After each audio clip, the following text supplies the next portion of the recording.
রেফারিও শেষ পর্যন্ত সুযোগের সদ্ব্যবহার করেছেন। বিরক্ত হয়ে পেনাল্টি দিয়েই বসলেন তিনি।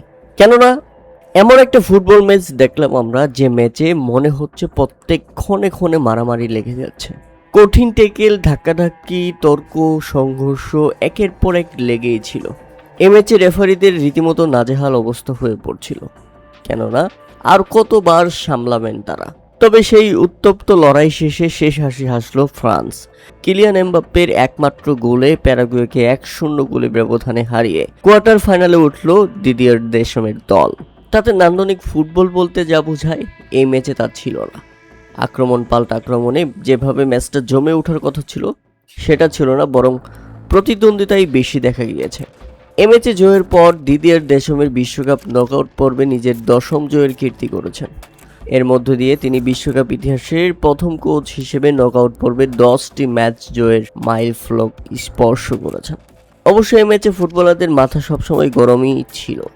কেননা প্রচণ্ড গরম, অর্থাৎ 38 ডিগ্রি সেলসিয়াস তাপমাত্রার নিচে খেলা হচ্ছিল। মাঠে একে অপরের বিরুদ্ধে আগ্রাসী এবং শারীরিক ফুটবলের সঙ্গে লড়াই করতে হয়েছে। ম্যাচের প্রায় পুরোটা সময় জুড়ে প্যারাগুয়ের খেলোয়াড়রা শারীরিকভাবে আগ্রাসী ফুটবল খেলেছেন, ফ্রান্সও কম নয়। ফাউল, ট্যাকেল এবং সংঘর্ষ ফ্রান্সের খেলোয়াড়দের বিরক্ত করে গেছেন লাগাতার। ম্যাচ শেষে এ নিয়েও অসন্তোষ জানিয়েছেন এমবাপ্পে, বলেছেন প্রয়োজনে তার দলও ডার্টি ফুটবল খেলতে জানে, এবং সেটাই শেষ পর্যন্ত কাল হয়ে দাঁড়িয়েছিল প্যারাগুয়ের জন্য। প্যারাগুয়ে যতটা না নিজেদের গোল আদায় করার চেষ্টা করেছেন, তার চেয়ে বেশি তাদের মনোযোগ ছিল ফ্রান্সের খেলোয়াড়দের শারীরিকভাবে আঘাত করা। শেষ পর্যন্ত বদলি খেলোয়াড় হিসেবে নামা ডেজিরে দুয়ে পথ খুলে দিলেন ফ্রান্সের জন্য।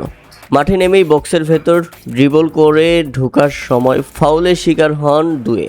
ভিআর দেখে পেনাল্টির সিদ্ধান্ত নেন রেফারি, আর স্পট কিকে এমবাপ্পে লক্ষ্যভেদ করলেন। তাতেই জয় নিশ্চিত হয়ে যায় ফ্রান্সের।